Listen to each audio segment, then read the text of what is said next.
imate pripravljena vprašanja, zdaj bo gospod Kočevar planiral okroglo mizo, jo bo tudi vodil.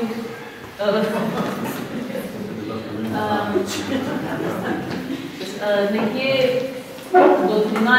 ure planiramo uradni del, kakšno minuto čas mogoče, odvisno od debate. Tako da predajam besedo. Tanja, jaz sem vodil.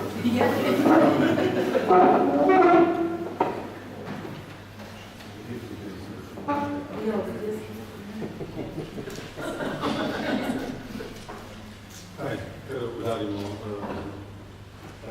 žeblo na glavico, kak je to.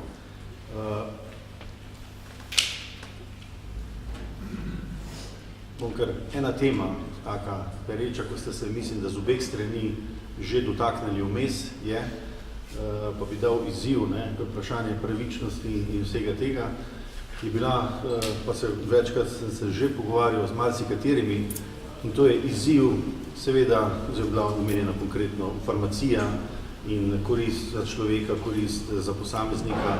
Mislim, da je bilo v tem podnebne spremembe, seveda vsi bi kar zaprli premogovnike, rudnike in vse to, seveda to je tak, ko je pa jasno, da v vseh teh industrijah je zelo veliko ljudi in zaposlenih in prisotnih. Zdaj, zaradi enega projekta smo dostakrat v Poljskem in seveda zdaj tudi predsednik Poljske rekel, ne gremo vse, ker je zdaj ta kop srečanje v Katovicah, a je 50 tisoč ali je celo pol milijona ljudi zaposlenih, in seveda kako se tega lotiti. Seveda ideja je, če gremo zdaj konkretno v premogovništvo, na nek način si mislimo, da ni prihodnost, zaradi teh bistvenih dejstev, ampak kar tako spremeniti. Mislim, da ste tudi vi že omenili zdaj, kako se lotiti tega konflikta. Je pa seveda še kak druga dimenzija notra. Zdaj je samo to, če rečemo, ok, zapremo, ni prav, ampak kaj se potem s tem zgodi. Evo, dame je tak izziv. Lahko začne. Enako kot smo prišli k uporabi teh premoga, nafte, plina, kot glavne. Enako kot smo prišli k uporabi teh naftnih derivatov premoga kot glavnega vira naše energije, za нашу энергетику. Та процесс се odvijal več dobrih 100 let, ko je pripelje k trenutnemu stanju. To pomeni, obratni proces tudi ne more zgoditi čez noč, ne more zgoditi, to bi bil kaos. To pomeni, bi moral, enako kot ta proces, ki se je odvijal, bil nadzorovan, voden, financiran. Окей, то был надзоран, финансирован določene skupine, ki so kontrolirali bančni sistem in tako naprej, in ker s tem, da naredili to, lažje kontrolируют, надзоруют нашу дружбу. To pomeni, državni voditelji bi morali, če bi imeli toliko razumevanja za te procese, enako začeti programe, da postopno vračanje k bolje naravi neškodljivim tehnologijam in mehanizmom pridobivanja energije. Ker v bistvu sami tehnologiji že so preizkušeni, pretestirani, to v končni fazi ne smemo pozabiti, da nekje do sredine 19. stoletja jih aktivno uporabljali. И то, как Никола Тесла потом начал, он в бistvu само поскусил вернуть назад те позабленные технологии začetka 19. koncu 17. stoletja. Seveda nam tudi zgodovine zelo lepo počistili, zbrisali tu informacijo, ampak kljub temu, če začneš raziskovati, vidiš, da to все funkcioniralo. Ampak to proces mora biti postopno. Контролируем, то есть не sme tukaj zgoditi nekaj revolucije, ker to bi bila kaos, katastrofa. Ampak tudi ne smemo zapirati oči na to, da tega problema ni. Ker v bistvu ekosistem planete zdaj tako načet, da vprašanje, če bo ne bo hitrih ukrepov, ekosistem naš bo zdržal še 100 let takšnega ropanja, который se odvije zdaj. Ampak уже, по drugi strani, te procese уже se začeli, se odvijajo. Vprašanje, s kakšni ceni bo ta proces se odvijal. Уже se odvija intenzivni proces zmanjševanja števila prebivalstva. In to, kar nam uradno trdijo, da koliko nas 7,8 milijardov, to ni drži. Če zdaj na zemlji se nabere 5 milijardov ljudi, to že bo veliko. In to so eni skeptiki naredili določene raziskave, so prišli k zanimivim rezultatom, da niso ujemo te uradne podatke. Ampak v končni fazi o številu prebivalcev trdi statistika. Statistiki sami veste, obstaja laž, velika laž in statistika. Zaradi tega, ampak seveda tukaj so določeni trendi, kako reševati te probleme ekosistema preko zmanjševanja po eni strani števila prebivalstva. Nažalost, to zmanjšuje na zelo grd način. S uporabe genske spremenjene prehrane, masovne uporabe zdravil in tako naprej. Po drugi strani,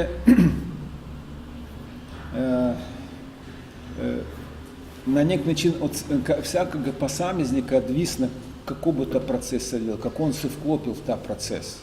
A tukaj že se nastaja problem znanja. Če človek ima ustrezne znanja, on lahko se vklopiti ali v en ali drug proces. Če nima ustreznih znanj, on takrat bo vodjen od zgoraj. Verjetno tukaj vprašanje, vi ste rekli postopno, saj kdo vodi tempo, ne? Ali ga vodi kapital, ali ga vodi potrebe ljudi in tako. Trenutno ta proces vodijo te, kdo i pripeljali nas sem. To je v bistvu zaenkrat nič ni se spremenilo. Tanja, Romana. Ja, jaz vidim rešitev, ki v tem, mislim, današnjem svetu je le delno seveda uresničena v zelo definiranih lastninskih pravicah in potem tudi zaščitenih lastninskih pravicah. In hkrati v tem, da je več zasebne lastnine kot državne. Zdaj bom to razložila, kaj mislim s tem. Se pravi, prva zadeva, da so lastninske pravice definirane, se pravi, da če imamo tu vrt zunaj, da se ve, kdo je lastnik, se pravi, tisti lastnik bo imel interes, da ta vrt ne postane onesnažen, uničen, da ne hodijo drugi ljudje po njem, da ga ne uničujejo tudi preko zraka, da vkolikor pride do tega, da je ta vrt uničen, se pravi degradiran na kakšen koli način, da ima ta oseba, ki je lastnik, možnost iti na sodišče in zahtevati odškodnino za tisto, kar se pravi škodo, ki se je dogodila temu vrtu. Tisti dodatek, ki sem pa imela, se pravi, da je manj države na tem področju, ker vemo, da država je zelo slab lastnik. Se pravi, če je država lastnik tega vrta, je zelo malo verjetno, da bo država poskrbela, da bo ta vrt v prvi vrsti zaščiten in v drugi vrsti, da ko pride do degradacije, da bo dejansko zahtevala odškodnino od tistih, ki so ta vrt uničili. Se strinjam z predhodnikom, da pač ta družba, mislim, da stvari potekajo počasi, spremembe prihajajo počasi in hkrati je potreben konsens v družbi za določene spremembe. Se pravi, če gremo iz neke paradigme v neko drugo paradigmo, ne moremo pričakovati, da bo to v nekaj letih, desetletja, morda celo več. Ni dovolj, da rečemo okolje, jaz rečem okolje, mar nam je za okolje, dejansko moramo vsi nekaj prispevati.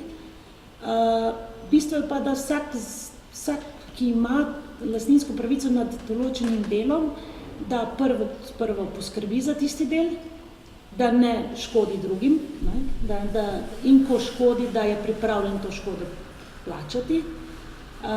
In na drugi strani država, da ustvari sistem, da ko pride do teh ustvarjanja škode, da se ta škoda poplača. Ker takrat, ko bo se škoda poplačevala, tistim, ki je bilo narejena škoda, potem bodo tisti, ki ustvarjajo škodo, premislili dvakrat, preden bodo dalje škodili ostalim ljudem. Mislim, da je to zdaj zelo lepo rečeno, mislim, da je dober koncept. Tam verjetno je zdaj trenutek, ko bi moralo se verjetno veliko škode poplačati, ki je že bila do sedaj storjena. In tu se, mislim, da močno lomi. Recimo konkretno za Exxon, ko je bilo zdaj rečeno, ugotovljeno od 70 let žive, kakšno je in zdaj, kdo je pripravljen, ker lahko razginejo podjetja, če se s to škodo soočijo. Ja, to je en problem, se pravi, en problem je, ko podjetja zginejo, drugi problem je pa ta volja oblasti, da postavi sistem, kjer bi ta škoda bila primorana plačati. Zdaj, bom rekla, tu v tem delu, v tej regiji, država ni ravno na strani poplačila škode, medtem ko imamo recimo Amerika je dosti bolj agresivna, kar se tega tiče, se pravi, da ko pride do neke škode, pa naj bo to za pravni subjekt ali fizični subjekt, so te vsote, ki jih morajo plačati povzročitelji astronomske. Ne? Če pride do poplačila, če pride do obsodbe, ne? Mislim, da je pa veliko izzivov, da pa... to je moj zelo laično mnenje. Ja, kar pride, ampak spet začetek je pa tam, da tisti, ki utrpi škodo, se pravi dva začetka sta. Eno je, da tisti, ki utrpel škodo, da nekaj naredi, se pravi, da apelira na sistem, da se škoda poplača. Drugo je pa, da sploh ta sistem obstaja za poplačilo škode. Ne? To je pa tisto, kar mora obstajati, ker drugače mi med sebojno se ne bomo sporazumeli. Ne? Že tudi, če sistem obstaja, kot v Sloveniji, recimo se vsi gremo na sodišča, pa se prerekamo, ne? Je toliko teh sodnih primerov, da se že na sodišču ne znamo dogovoriti. Ne? Tako da se pravi sistem, pa da se znamo dogovoriti. Tukaj seveda to vse prav drži. Glede na sodobne trende, na vse te sodobne trende, ki prisotne v svetu, zdaj države se drobijo. Bila Jugoslavija, pa stala Gručija malih bananovih republik. Была Советская Звезда, постала, Русия ще никакого, все банановые республики. И тако напред, а процесс держи. И видите, шкода, ки настанет в верту туки, она позрочена процессах в ЗДА и на китайском. Кай легко держава туки нареди, то една ствар. Друга ствар, туки велика поударка у нас на демократию. Ну, то, вот. Единакая, та система, ki zdaj se imenuje demokracija, celo že v besede to skrito bistvo tega. Demos to ni narod, to lastniki suženih, mimogrede. Demos, to so ena četrt v Atenah bila, ki so živeli lastniki suženih. Bogati, вот. Kratkost moč область. To pomeni, tak, ki zdaj, она не омогочит тему, да людей, ki изволены заступу интересы людей. Smo izbiramo članov parlamenta i tako naprej. Jaz ih osebno poznam? Ne. Oni mene osebno ne. Kako je lегко от njega zahtevam, da on bo držal svojih besed? Nimam шансов. Уже то действие, recimo, da večji del evropskih voditelей, вот večji del, 90%, nima lastnih otrokov. То помени съдобная Европа и ВОЗ Европы не заинтересирована в будущности. Че они имам власне, кай мне бригай, кай бо через 20 лет. Че бом имам отроков и внуков, я бом поскорбел за будущность. А тем, се причем по-словенски, дол виси. Кай бо, здай он има добрую плачу, дай пресперил, супер. Все остальное, то помени, татко именно демократия, то прах в очи. Спеть те, кто вводил целотный систем, нарядили то шоу, всякие там 4 лета зачению людей скакать круг тега, кау некой наряди, а на концу готовлю все сколько течет, такой течет. По себе, дока них не держава, от них ни чесар не отвисно. Вот, из-за этого все на него неких локальных проблем, интересов, осебних вечко то далечко, то не греки. Туди, че избранник заведет проблеми, он заведет туди, то нигом дамето, не може ничего наредить тук. И то je problem sodobного sveta. Pa lahko sem še en stavek, mogoče sem, da za sekundo se strinjam z gospod, ampak mi vendar imamo tudi skupno lastnino, ne? Imamo morja, imamo zemljo, ki jo ne moreš nadrobiti na vrtičke, ampak je neka naša skupna, jaz vendar mislim, da je tle neka vzgoja vrednot tista, ki bo vsak posameznik ovrednotil, da mora nekaj prispevati in hkrati kot družba, no. Čistam toliko, da je tudi to, kar nam je vsem skupno, tisto, kar je zares pomembno, ne? Zelo bom hvala. Se upravičujem, ker sem tam ta stavek hodila. Bo gospod prvi, potem stavek. Jaz bi v bistvu to rekel, ne, da jaz se deloma strinjam z magister Počnikovo, da je država zelo pogosto, jaz ne bi rekel vedno, ampak zelo pogosto slabico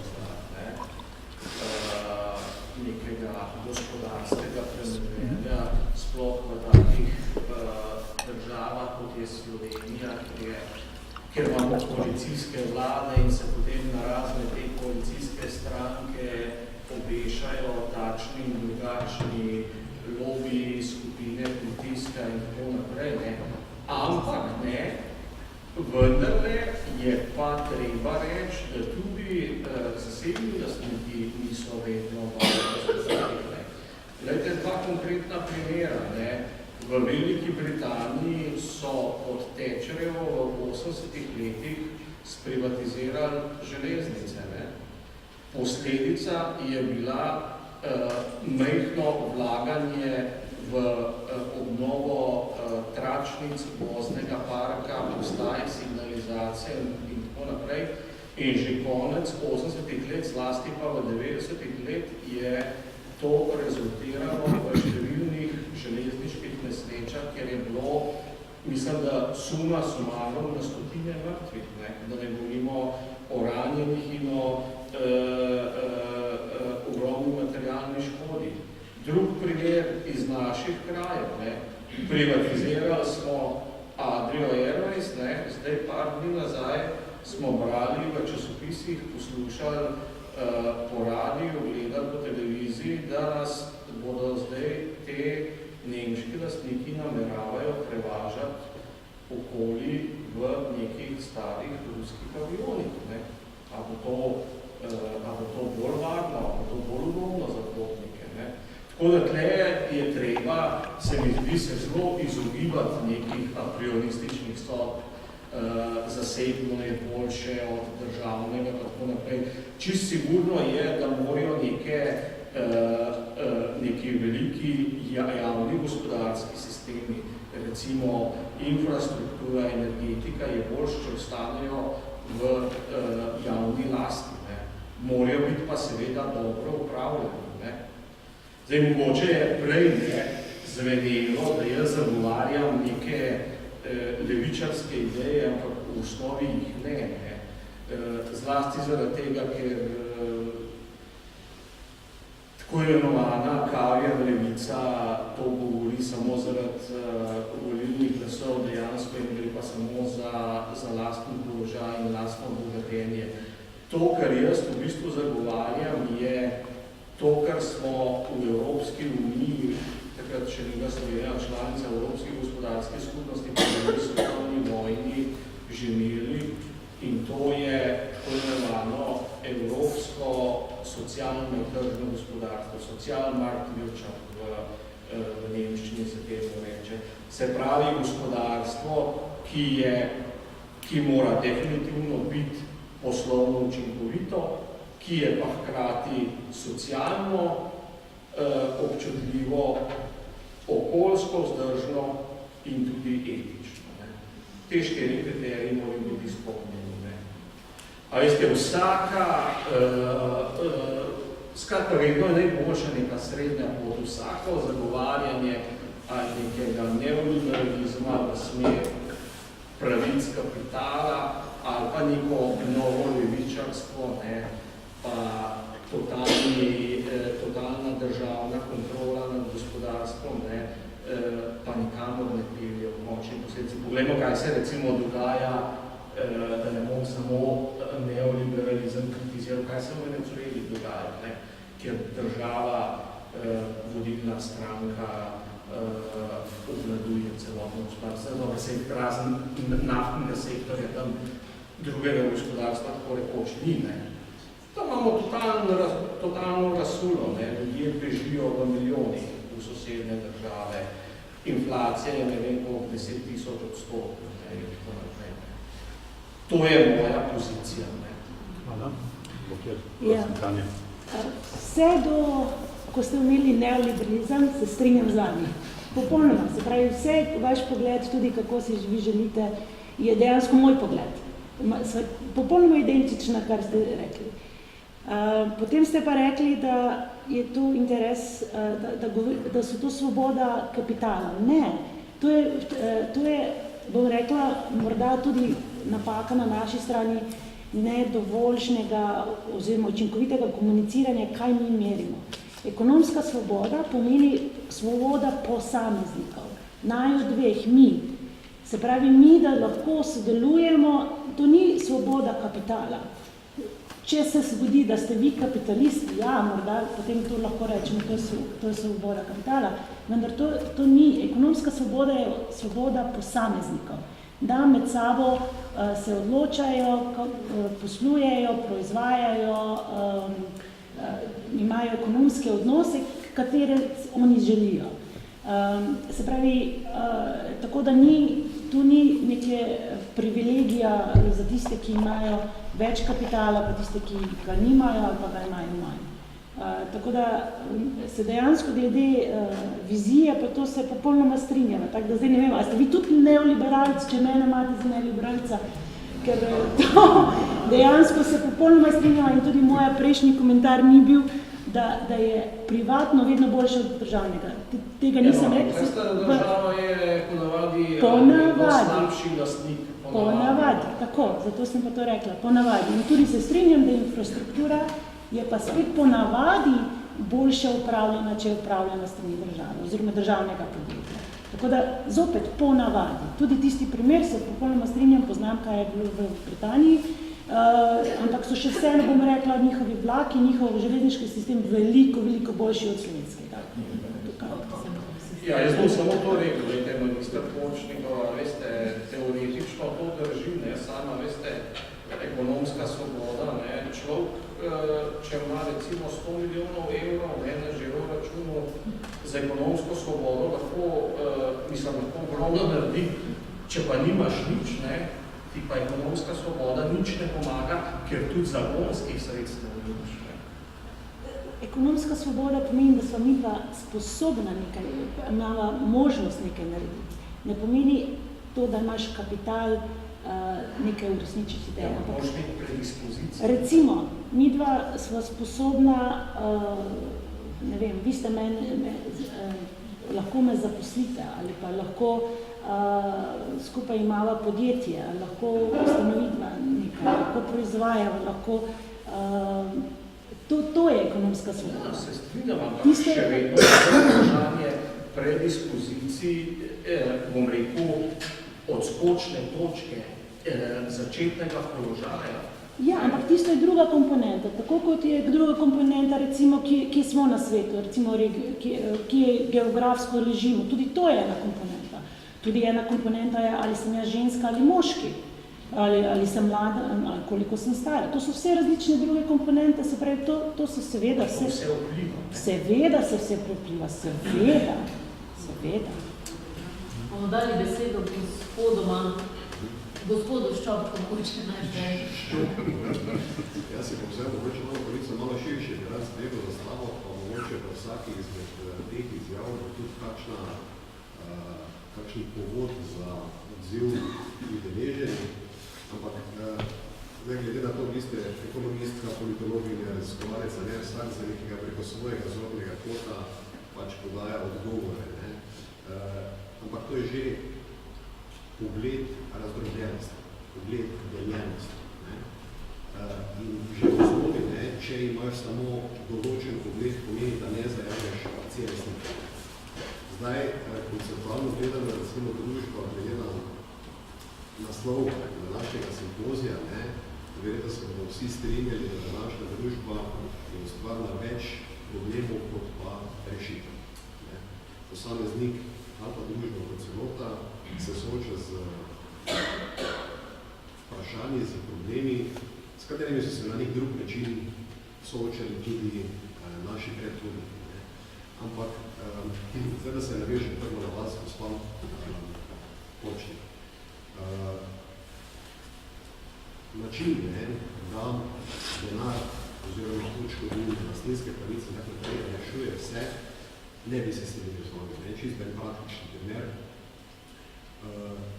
da ne gremo, da ne skajamo tukaj iz Slovenije, ampak da gremo recimo na indonezijsko obalo. Vsak dan vozijo iz obale z kamioni, bagerji, plastiko, odpadke, ki jih naplavi ocean. Odpadki neznanega izvora, vse tam pač naplavijo, tam jih berejo in jih vozijo na neko predelavo in tako naprej. Skratka, ljudje, ki tam živijo, ki temu, da imajo lastninsko pravico na tiste svoje koščke zemlje, so tudi prebivalci planeta in čistijo nesnago za tem, kar povzročijo drugi. Tu se navezuje, da je bilo že na nek način izpostavljeno strani gospoda Jacka.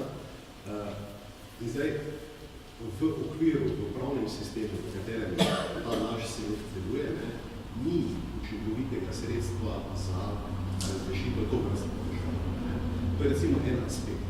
Pa se govorim pa tudi zaradi tega, ker sem v bistvu pravnik, pa te stvari v pravu, vsakodnevno se rešujem, pravo ni odgovor za ne za pravičnost, mogoče je poskus, je približek, ni pa rešitev. In v okviru tega sistema, če te vprašali kogarkoli, ki je na sodišču, bil udeležen, tam se merijo druge stvari. Ne meri se to, kar je povezano z kvaliteto človeškega življenja. Ta je katastrofalna. Torej, če prije takva recimo na sodišče, v poprečju je tako, da noben ne se zadovoljno.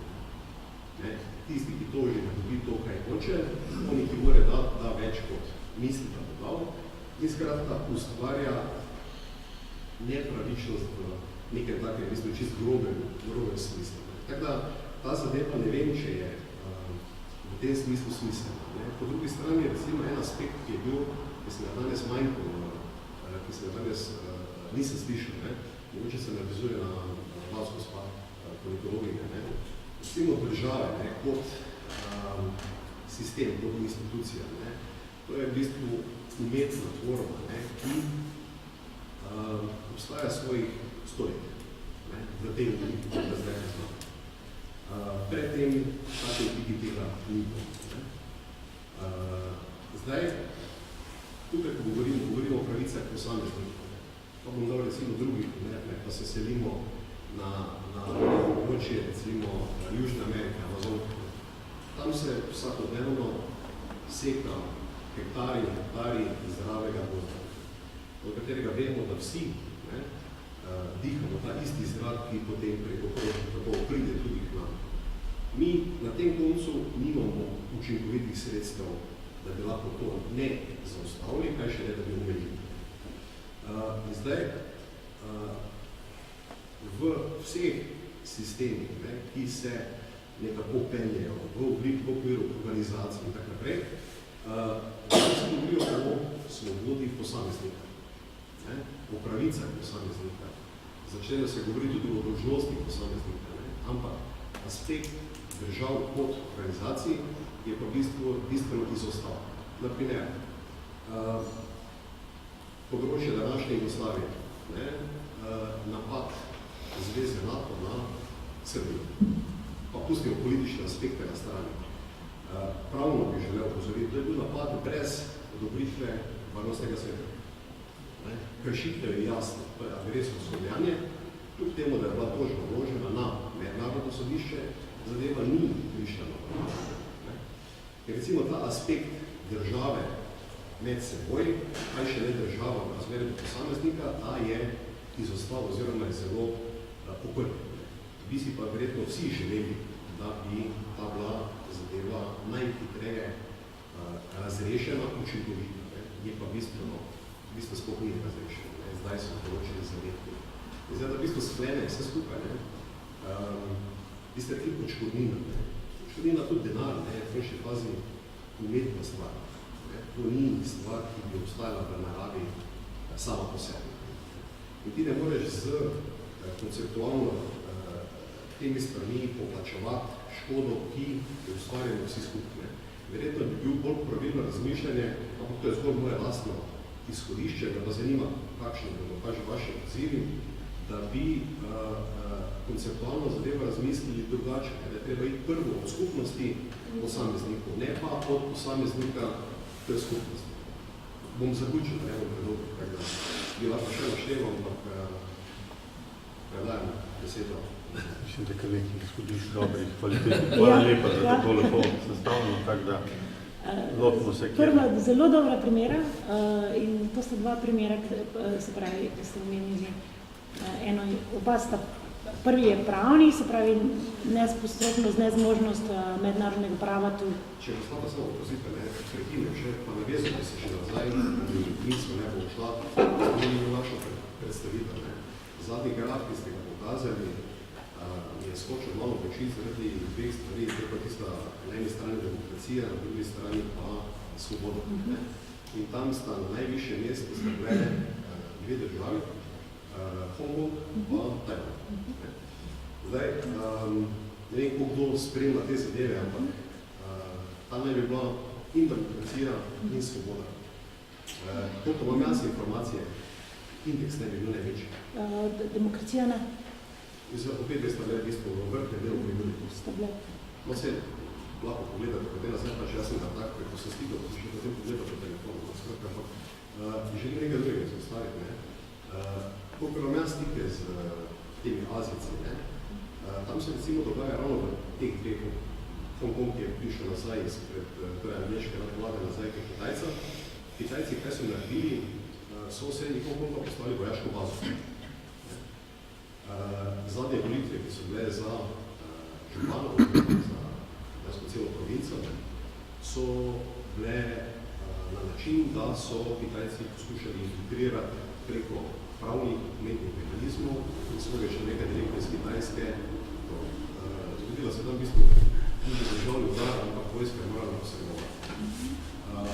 Zdaj, ne vem, kaj je podlaga za te vaše delitve, ampak te vaši zaključki, vaši sklepi so potem podlaga za odločenje nekoga naprej. Za odločenje nekoga naprej. Vi zbirate določene podatke, predstavite določene sklepe in ta poročila, oziroma kakorkoli se že pač to imenuje, je potem podlaga za sprejem nekih kasnejših odločitev. Ne vem, kako je lahko recimo zagotovljena oziroma podala neko mnenje na podlagi takih in podobnih parcialnih variant, da je tam in svoboda prisotna, ker ni, in da je demokracija prisotna, ker tudi ni. Pa sem želel samo izpostaviti, da se mogoče zmotno. Teda, mogoče ta interdisciplinarnost ali kakorkoli se že to imenuje v današnjem svetu znanosti, ta je premalo prisotna. Tu bom pravo misel, kot ste jo videli spravno, mi je všel, tako da se vpračujem, izpostavili prej. V času pred tem je bil nekdo, torej znanstvenik z veliko začetnico, tisti, ki je znal vse zelo dobro. V današnjem svetu se v bistvu ta del drugi. In včasih se je v bistvu meril prispevek znanstvenika, torej je bil nekdo, ki je naredil nekaj dobrega za ljudi, za človeštvo. Zdaj, današnji znanstveniki, ne vem, če grejo v pravo smer, eden izmed možnih interpretacijskih aspektov bi bil ta, da ne delajo dobro za ljudi, ampak delajo dobro za korporacije, torej umetne tvorbe. Tu bi zdaj še želel povedati, da bi prosil potem Samo en klic. Kar se Tajvana tiče, jaz sem bil tam, Tajvan je delujoča demokracija. Vse delujoče na papirju. Ja, mislim, tam Hongkong, to se strinjam, tam se ta politična svoboda zelo hitro tuši strani Kitajske, ampak na Tajvanu imate pa politične stranke, različne javne debate, zborovanja in tako naprej. Tako da Tajvan je, res pa je, da sta tam kljub množici različnih političnih strank v bistvu samo dva tabora. En je za združitev s Kitajsko, en je pa za neodvisnost. To je pa res. Hvala. Ja, zelo dobre 3 primere ste naveli in vsi so izziv za mednarodno pravo, kot tudi pravo posameznih držav. Vendar boljšega sistema sami niste ponudili rešitve. Se pravi, se mi zdi, da družba, svet še vedno išče rešitve, ki bi vodile tja, kjer mi vsi želimo biti. Se pravi, vi ste omenili vse 3 primere. Jaz ne poznam, kako bi lahko uredili zadeve bolje, da bi prišli do želenega rezultata. Tako da jaz nisem rekla, da pač lastninske pravice lahko vse rešijo, ker očitno ne morejo, ko pridemo do določenih mednarodnih vprašanj. Upam, da se bo rešitev našla. Kar se tiče, se pravi, kar se tiče NATO, to je zopet, se pravi, ZDA niso podpisnice, se pravi, ne moreš jih tožiti in se pravi, ne moreš urgirati. Je potem spet problem, ker ne morajo biti posamezne države podpisnice sporazumu, da sploh lahko pride do nekih procesov, kjer je država lahko subjekt, katero se toži, se pravi, in potem tudi plača odškodnino. Se strinjam z vami, omenili ste, da finančna odškodnina ni idealna, oziroma včasih sploh ne poplača tistega, res je, vendar še vseeno je najboljši približek, ki ga poznamo.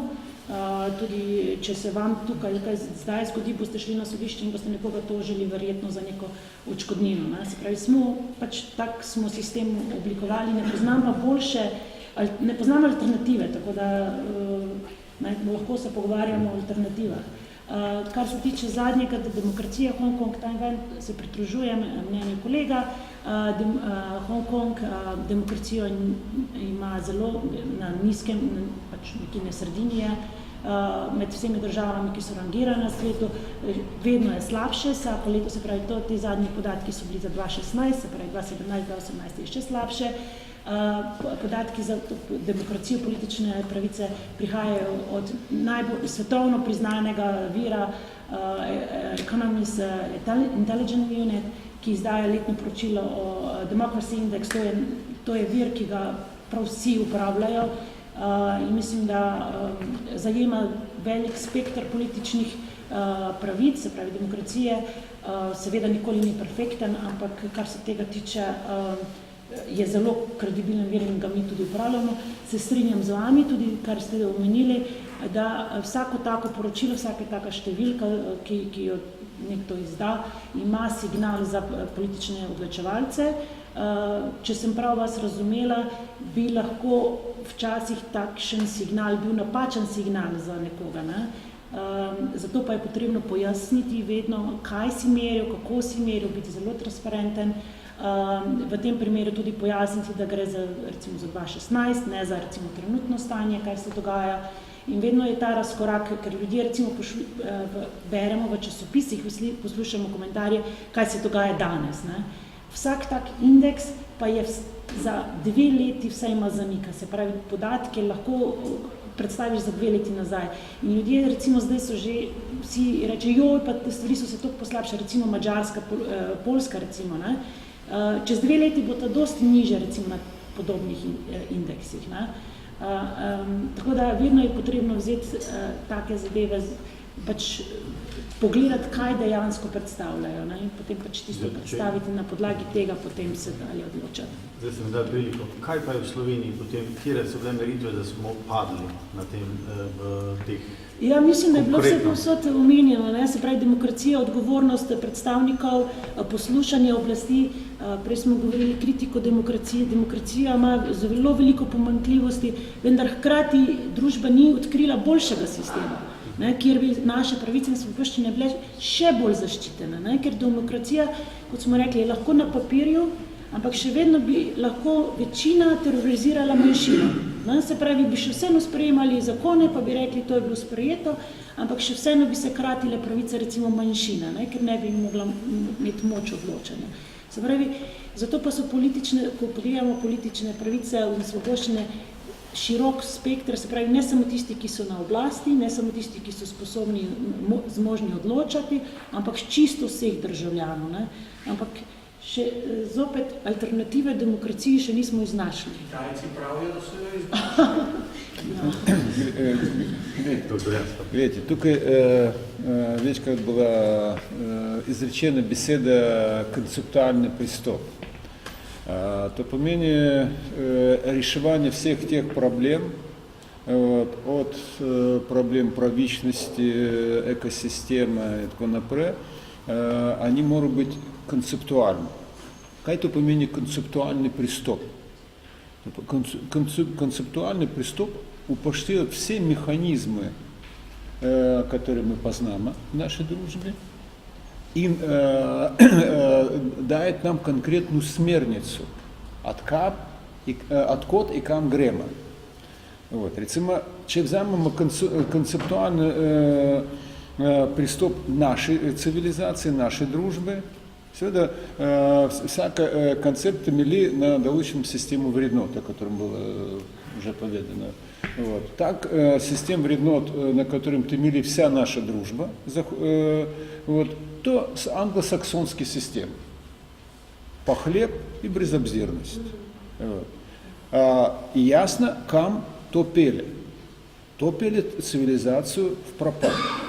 Помимо че же можем решать все эти проблемы, однако можем решать на концептуальном нивою, с упоштением всех факторов, и в основу ставить друг систем вреднот.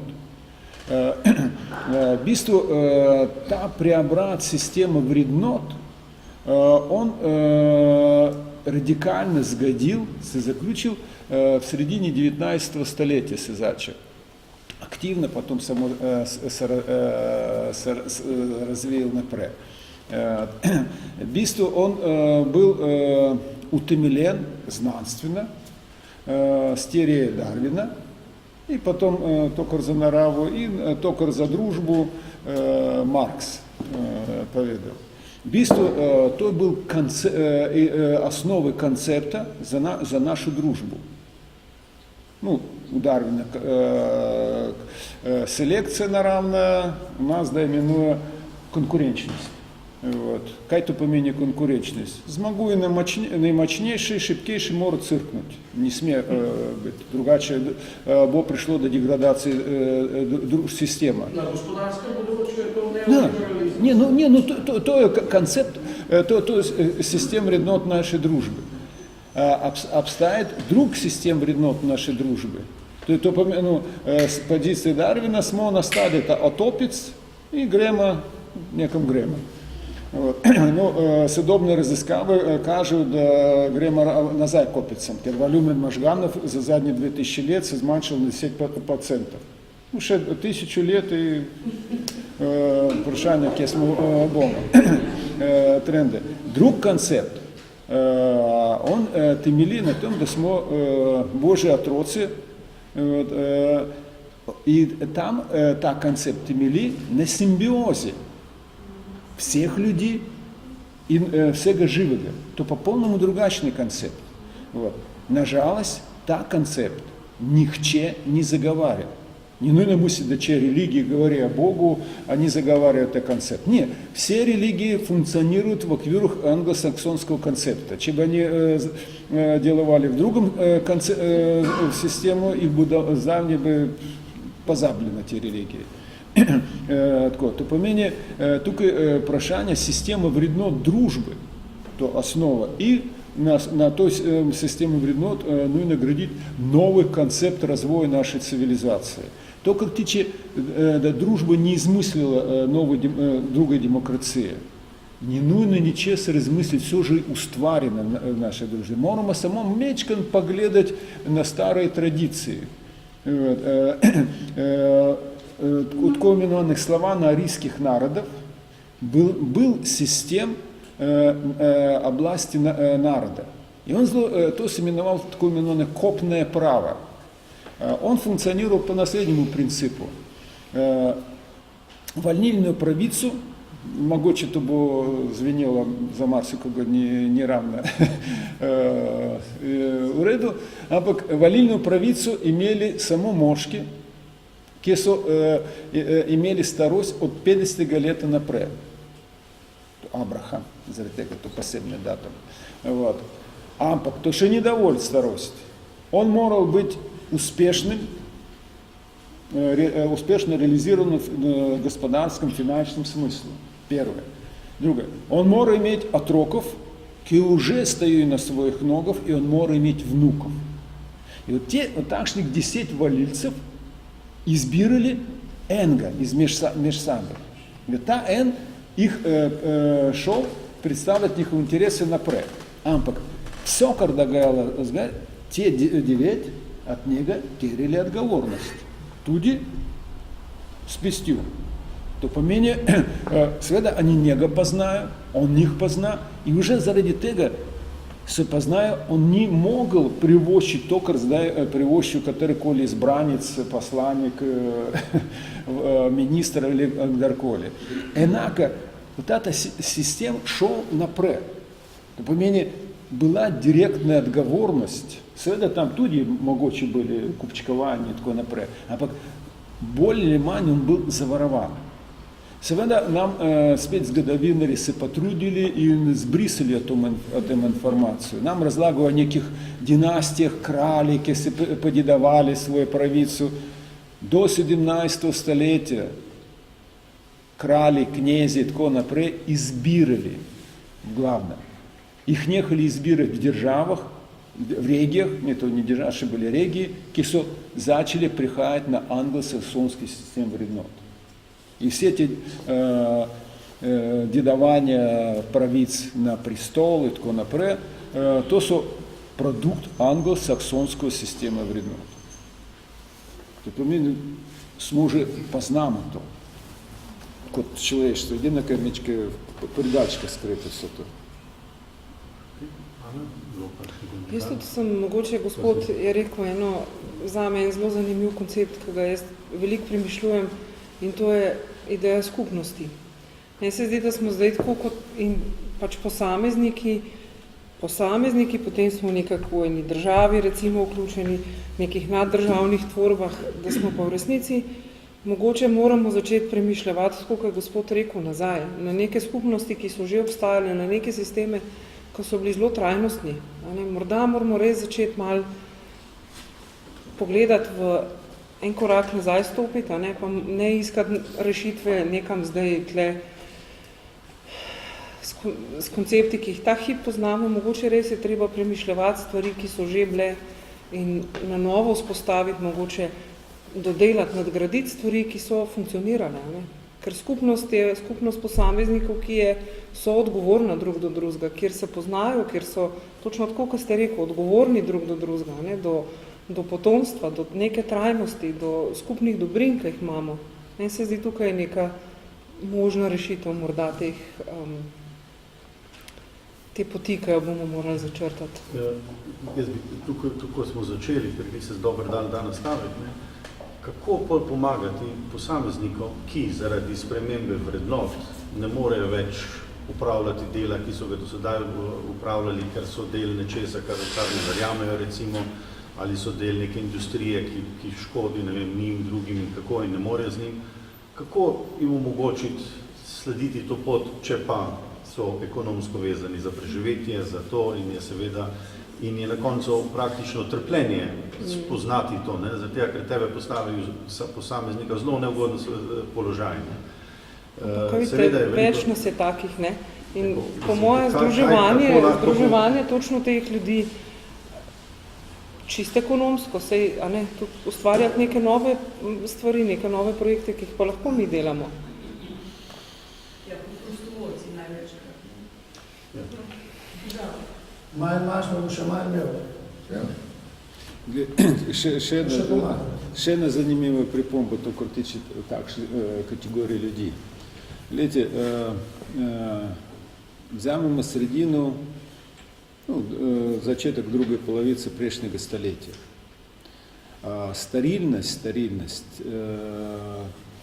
na področju gospodarstva, kmetijstva, po različnim ocenam bila približno 20-krat niže kot zdaj. Ampak vsi so imeli obleke, vsi so jedli, normalno. Glejte, za 20-krat se dvignulo sterilnost. Število prebivalcev, 2-krat se povečalo. To pomeni, družba ima 10-krat več dodane vrednosti proizvedene vsega, kam to zgine? Zakaj lahko, če takrat nekako so živeli, bili bolj ali manj revni, bolj bogati, ampak tako, zdaj število revnih večje kot takrat. Tukaj veliko vprašanje, kam odteka to, kar družbo ustvarja. Številke povejo drugo zgodbo, ravno nasprotno.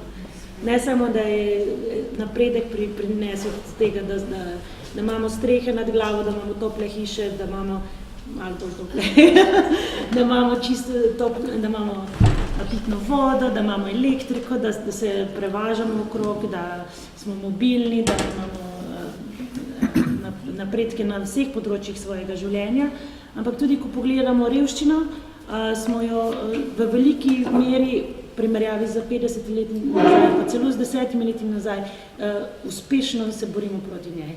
Zdaj, morala bi točno pogledati številke, ampak v zadnjih 10 letih mislim, da je milijarda ljudi prišla iz revščine v srednji razred, kar je ogromno na svetovni ravni. Tako da same številke povejo, da ogromno ljudi bolje živi, vendar seveda so še seveda ljudje, ki so še v revščini ali ekstremni revščini živijo in zato je bilo tudi prej vprašanje, kaj s tistimi narediti, ne? Se pravi, kaj narediti z ljudmi, ki so res na repo, ki so se počutijo zapostavljene in tu pride ta svoboda, da so sposobni nekaj ustvariti za sebe, ne? Se pravi, tudi se navezujem na predstavitev kolegice, da so sposobni iti v alternativno medicino in imeti ustvarjati v državi, prodajati produkte, imeti to kot eno dejavnost.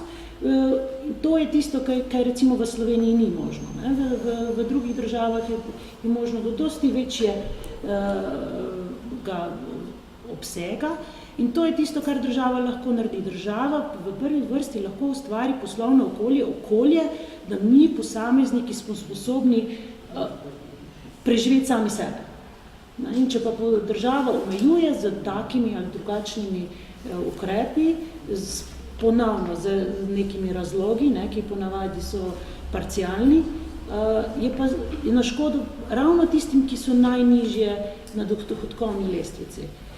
Ker recimo, če pogledamo primerjavo v državah, ki imajo več svobode, imajo dosti manjši, ne samo delež revnih, ampak tudi tisti, ki so revni, najnižje, imajo dosti višji delež kot absolutno v dohodku napram celotni družbi. Se pravi, svoboda pomaga predvsem tistim, ki so na dnu, da pridejo, da se dvignejo. No, gledajte, samo ena pripomba. Gledajte, to kar tiče, kam odtekati to, kar družba ustvarja. Gledajte, вот казарец. Не важно, какая его цена, какшня отстоток той цены представляю обрести банковские. По различным оценам от 60 до 70 отстотков. Вот то 60-70 отстотков оттека некой банковский систем, которому весь свет должен. А кай не устварили в том свету? Разен ропали держав. То картичи развитой дружби тако напред. Є присутно то. Єдине кай, на рачун чесар. Те развиті європейські держави, или ЗДА, жирує, супер функціонує, на рачун ревщини, і смерті отлакати в Африці, в Азії, тако напред. Само на рачун монополії на динар, Они легко. Тискаешь $100, 7 центов станет доллар. Знаете, насколько самой виртуальной штивильки пишут. А люди в Африке, в Азии, по всему морю карприце горать, да устварю блага и услуг за те $100. Вот вам и такое социальные уреєнні держави, свободи. Та свобода плачена с других держав. Кто на виды знает, то прах в очи. Глядите, только супер, че боси следили, боси. Ну, най-следи, кто их спустит. Ta primer kozarca in bančnih kreditov je točno ekonomska svoboda. Se pravi, ko imaš možnost vzeti kredit po normalni obrestni meri, to pomeni, da imaš ekonomsko svobodo. Se kreditirati, da ustvarjaš. Če pa so obresti visoke in udaruške, potem pa je nimaš. To je točno primer. Kje pa imaš to svobodo? Ja, se pravi, v Sloveniji recimo primer je v zadnjih 5 letih je ta svoboda bila kratena, je nižja kot recimo v primerjalnih državah. To se je spremenilo v zadnjih 2 letih, ko so države začele kreditirati gospodarstvo, se pravi ljudi. To so, recimo menim, to je ena izmed... Ja, ena izmed kriterijev, se pravi, so banke, so bile nekaj časa, kar v Sloveniji niso bile pripravljene dajati kreditov. To je res svoboda, imamo kredite, je pa drugi koncept, ko se dotikamo, zakaj mora biti pa 70% izginiti za nekaj, kar na nek način res morda, če sem prav razumel, ne služi človeštvu in kako bi lahko bilo morda drugače, da bi se to obrnilo. Da tu sta zdaj dva, to je res svoboda, da sploh lahko prideš do tega. Samo kakšna svoboda je to? Kdo te prisilil, država te prisilila v to svobodo, da ti vzameš, imaš priliko, da vzameš, ali te prisilila, ker ti 500 € plačana. Drugi pa vem, koliko plačamo. In ti moraš to vzeti, da se nekaj časa prehraniš družino, povemo. Ti se pa na kraju propadel ito. In ti je država spet vzame. Ti pa prej omogočilo vse dobro. Zdaj se pa vprašamo, kakšna je to svoboda? Ja, ni, kakšna je ta svoboda? Ni. Če ti to ne omogoča, ja? Gospodu bomo dali besedo. Ko gre se jedni stvari, smo navajeni razmišljati v okviru nekih konceptov, v nekih paradigmov. Ampak to je urejeno, vse, definitivno. Mi imamo izven vseh konceptov iz nule razmišljati. Se pravi, samo umevno razlagamo koncept svobode, demokracije, lastništvo. Mislim, dajmo se vprašati, a smo mi lastnik česa je to, razen tega, kar se dovolimo, da smo pačkali, da smo. V Bibliji je bilo rečeno, ja, si upravljaj, ne s tem, kar sem ti dal. Ampak kaj pa, če to narobe razumne, interpretiramo? Bodi dober gospodar. Ne pa izkoriščaj trga in kravi, posiljoj, to, kar mi delamo. In spet demokracija, ljudi je preizpred dobro leto. Demokracija sploh dobra, pa je dobra. Dajmo se vprašati. Dobra stvar. V tem momentu, ko ljudi izgovori, če ga odločitev intervjuje to, večina ljudi niti eno minuto na dan ni v kreativni fazi. Se pravi, smo ves čas nekje na avtopilotu. In takim ljudem dajemo, oziroma od sebe da zauzemam, možnost odločenja v bistvenih stvareh.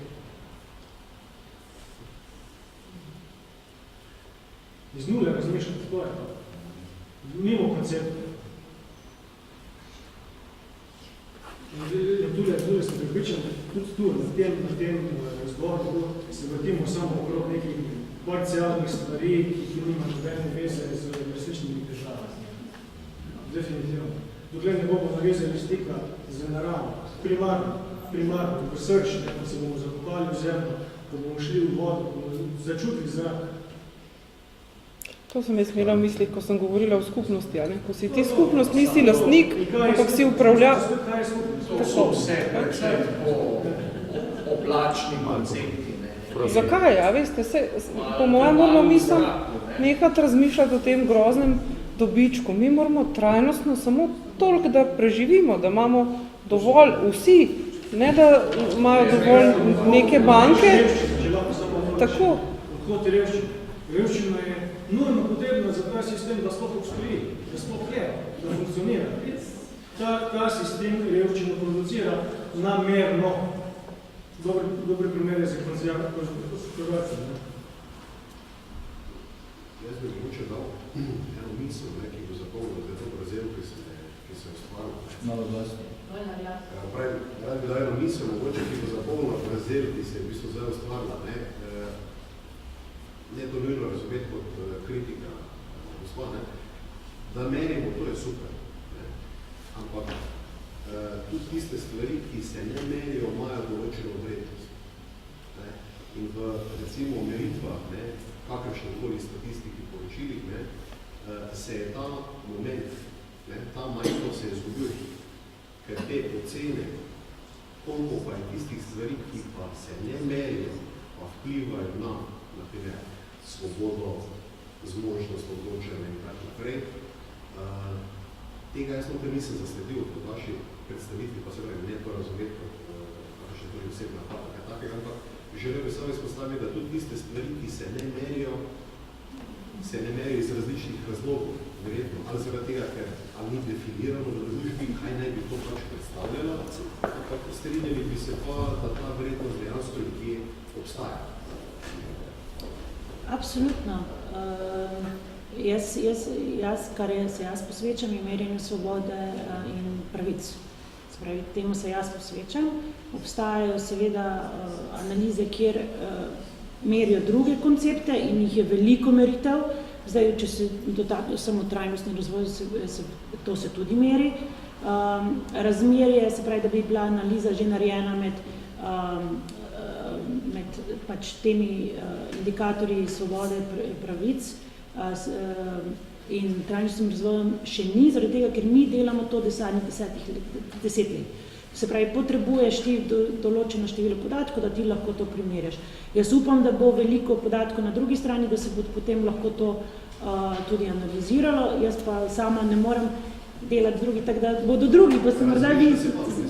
Ja, seveda, mislim, ogromno je teh meritev, ogromno. In tudi, zato, tudi kot sem se dotaknila naprej, marsikatera analiza je že bila narejena, ki se primerja, ki analizira razmerje med svobodo in revščino, recimo, in dohodkom in razvojem. In tem. Tako da, in zanimivo, da se pozitivne te razmerja najdejo, ne, da se dokažejo, da so pozitivne razmerja. Tako da jaz res imam svojo vlogo, svoje projekte, jaz nisem človek za, ne vem, delovnikom milijon ur, ne, tako da upam, da bodo drugi raziskovali druga področja. Ampak zagotovo tudi na mojem področju vsega nismo sposobni meriti, ker je pač nemogoče, kot tudi na trajnostnem razvoju ali pa na drugih področjih ni možno meriti vsega. To je vedno handicap, kakršnekoli meritve. Tudi demokracije ne moreš čisto vsega zmeriti. Marko, že tako dolgo tam na roku poti. Jaz bi to predvsem povedal, da sem jaz precej skeptičen do teh naivnih zamisli, vrnitve naravi, kjer v končni fazi človeška civilizacija, zlasti zahodna civilizacija, se je razvijala, kot se je razvijala smo na točki, kjer smo, in zdaj mislim, da bo vrnitev v neko tako rekoč divjaško z večino ljudi privlačna, je seveda iluzorno. Naj ilustriram z eno znano zgodbo iz 80-ih let, ko se je ena skupina ameriških hipijev odločila, da bodo šli živeti nazaj v naravo, v prvobitno okolje, in so šli tam nekje v amazonski pragost, so rekli, da bodo tam začeli kmetovati, da dobiti ribe v teh pritokih Amazonke in tako naprej. Zadeva je nekaj časa trajala, ampak trajala je samo kakšen teden, dva, do trenutka, ko je nekoga začel boleti zob, in je rekel, jaz hočem zobozdravnika. Skratka, neko eminentno pridobitev sodobne civilizacije. In potem so vsi začeli razmišljati in so ugotovili, da to pač ne bo šlo. Jaz mislim, da je veliko bolj smiselno razmišljati o sonaravnem načinu funkcioniranja v okviru sodobne civilizacije. To, kar se zdaj spet pojavlja, recimo ta razna ekološka naselja, duhovne skupnosti in tako naprej. Se imamo že celo v Sloveniji par primerov tega, recimo na Primorskem, v Zavedju, Kopra, kaj so Hrvatini, potem nekje tle na Goričkem, naprej Knurju in tako naprej. In predvsem to bo moralo potekati zelo, zelo nadzorovano in počasno, da bo sprejemljivo. Zdaj, ker se tega, ker jaz se strinjam z doktorjem Jackom, da je liberalna demokracija, kot jo poznamo danes, proizvod anglosaksonske finančno-industrijsko-trgovske oligarhije. In ima kot taka, prvič je kulturno zelo kondicionirana, drugo ima številne pomanjkljivosti. Samo dejstvo je, da angleško govoreči svet je bil v zadnjih 300-350 letih v svetu dominanten. Najprej v obliki britanskega imperija, zdaj v obliki neformalnega, globalnega imperija. To obdobje se zdaj počasi izteka.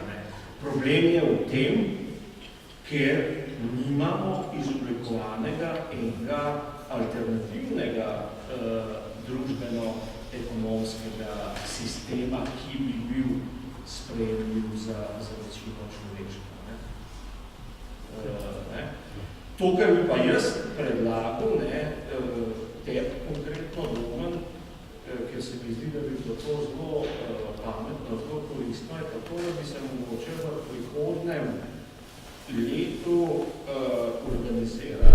organizirali kakšen simpozij ali pa celo eventualno 2-3 s temo svetovne religije in njihova vloga v človeški zgodovini. Kako so one svojimi tako nauki kot konkretnim delovanjem prispevale k stanju, v katerem danes smo, z katerega se večinoma strinjamo, da diplomatsko rečeno ni ravno najboljše, in ali imajo kakšne nastavke, da vendarle postanejo del rešitve stanja, v katerem smo. To se mi zdi, da bi bilo zelo zanimivo. Recimo, je kolega rekel, gospod rekel, poglejte, prva Mojzesova knjiga, kaj tam pravi Jahve, Adam in Eva. Seveda se to ni nikoli dejansko zgodilo, ker Adam in Eva nikoli nista obstajala, ampak gre za metaforo. Podvrzita se, plodita se in množita in podvrzita si zemljo.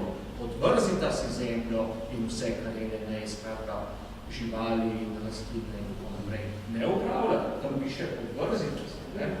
Tako pa vemo, da je to konkretno, da je relevanten prevod. A veste, to je lahko naša interpretacija. Pač tako je, ampak dejstvo je, da recimo moja teorija je, da so te abrahamske religije, judaizem je pač tukaj to pomemben, ker je etnična religija, zlasti globalni religiji, krščanstvo pa islam, da sta tudi v precejšnji meri neizključno kriva, kot sta se udejanjala za stanje, v katerem smo. Marko, spremljamo kompromisno izziv, zelo dober ideja. Mislim, da bi bilo to zelo dober. Kar bi zdaj, mislim, da prihajamo, da so pogostitev vse bliže, ampak zdaj, tako kot si zdaj ti rekel, pa mislim, da vsi ste omenili, pa tamle kolega, bi jaz dal samo možnost še za zadnje komentarje ali pa ideje, in to je bilo 1% kreativnega časa na dan. Ne? Vsi se strinjamo, tako da ste tudi dobro rekli, da zelo diplomatsko rečeno, da nismo v najboljši poziciji, zdaj eni z ene strani mišljeni, z drugi. Vsi se po moje strinjamo, da nobena rešitev ne more biti enoznačne rešitve. Ne? Če se, potem je pač imamo verjetno gotovo težavo. Ne? In vsi se lahko strinjamo, da vsak donosi delček rešitve, in kar smo se zelo strinjali je, da potrebujemo neke nove rešitve, nove pristope, nove brez, mislim, spet, in zdaj tak zelo neutralni izziv je, kako spodbuditi, da bomo namesto 1%, da bomo krepko bolj kreativni, ker če bomo vsi kreativni, potem bomo našli druge možnosti. Evo, to je pa tak čist iz tega. Ne? Ker tudi, če hočeš videti, spodbujati pravičnost, moraš biti kreativen, drugače lahko sam kritičen, ene strani, druge strani, imamo tam, ampak kako spodbuditi kreativnost človeka, da bo gledal, da bo odprl oči, da bo poslušal, da se bo pogovarjal, da bo razmišljal.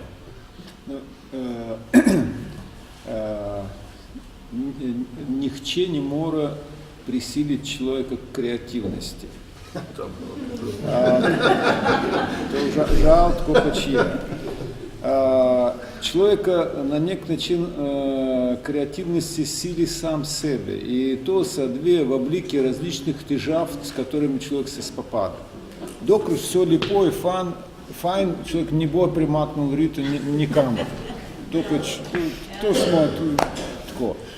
И заради tega nam življenje trusi različne probleme, težave, ki nas, tako narekom, brci po jedno mesto, se trudi приmakнуть. Других вариантов я не познал. Вот. То первая теза. Другая стvar, которую бы желел поударить, я по принципу для часа разыскую все те подрочи ділування соціальних суперсистем, дружбених відносин, тако наприклад. І заенкът нисам ще нашел идеи решитвы за целотную дружбу. Ампак, мислим, да съм нашел, како се да решить на нивою посамезника. Че на нивою сходить в позиции посамезника решит е присутно. Е. Вот. И она темели на злопомемной тезе. Знание е мощь, и можем эту мощь взять в свои руки. Вот. Системно наша дружба функционирует по иному принципу, по мемному принципу. Всяк на него своих знаний делает властным интересу. На него незнаний делают в интересу тех, кто знает вече. То по мене единый путь, можем то по лестнице знаний, правых знаний, стремить гор. И там я решит.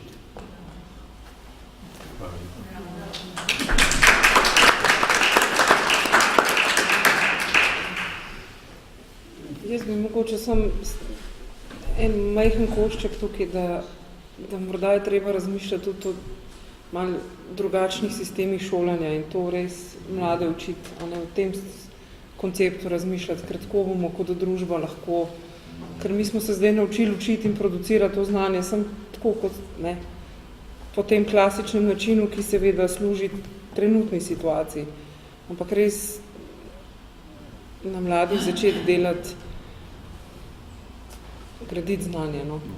To se mi zdi tudi meni edina smiselna reč. Tako pravo znanje. Odlično vprašanje in kot je že bilo omenjeno, jaz tudi nisem še našla odgovora, kaj narediti.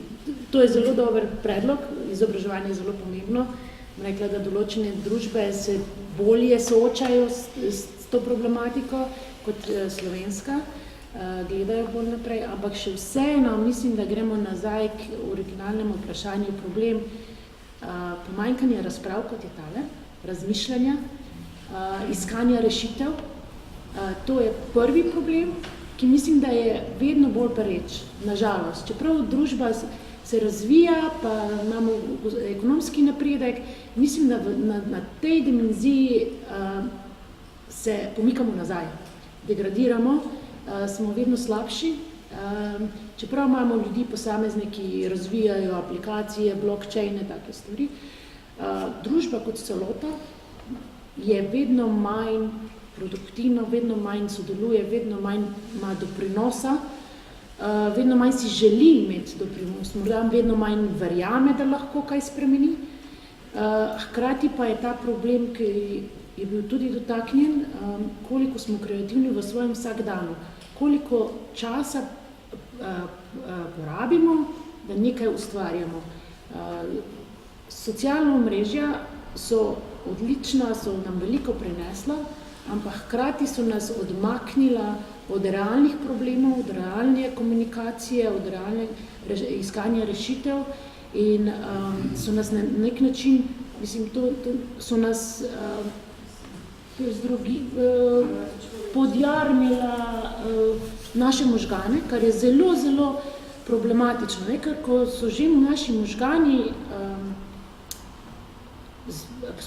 programirani, da delujemo, da smo pasivni, ne, da reagiramo na neke impulze, ki sploh niso produktivni, ampak smo samo pač v tistem svetu in hkrati postanemo manj kreativni. Jaz drugače sem pozitiven človek, iščem rešitve, ampak na tem področju ne vidim rešitve zdaj. Tam svet, kamor drvi, sem zelo pesimistična in zelo me žalosti, ker drvimo v napačno smer. Tako da, dokler ne najdemo te rešitve, da te dve komponenti spremenimo, obrnemo na bolje, ne vem, kako bo prihodnost. Tukaj bo še dodal k temu, kar ste vi povedali. Veste, svoj čas Bismarck, kancler Nemčije, povedal, vojne zmagujejo не генералы, не войска, учителя и жупники. Ну, здесь жупники мані приводили, учителя. То поміні изображевальной систем. То, как се догадает, зная в изображевальную систему, то поміні то, как нас чакает через 15-20 лет. На жалость, в изображевальную систему догадает катастрофа. То под именем Болонский систем. То систем приправы идиотов или потрошников, то истовства, вот, который нам спеть, та систем всилил англосаксонскую систему, с захода пришел, кая то подзроче, вот вам пример ЗДА. Огромная масса идиотов, которые живи на рачун мозганов, которых купуют со всего света. А пока они уже здесь пришли, та баллон уже легко приколпочил, здесь все спущен. Вот. Допомені можемо розмислити о изображевальном систему и о том, како новым генерациям можемо последовать, чем веч тех креативных знаний, не то карпанує, на жалость, шола. Hvala lepa. Težko je soditi, ker ne smemo soditi, ker smo vsi povezani s tem, ampak hvala lepa tako za vse. Evo, pa mislim, da smo s tem prišli do konca. Hvala še enkrat, iskreno vam, nekaj imamo za vas, eno malenkost, zdaj pa hvala.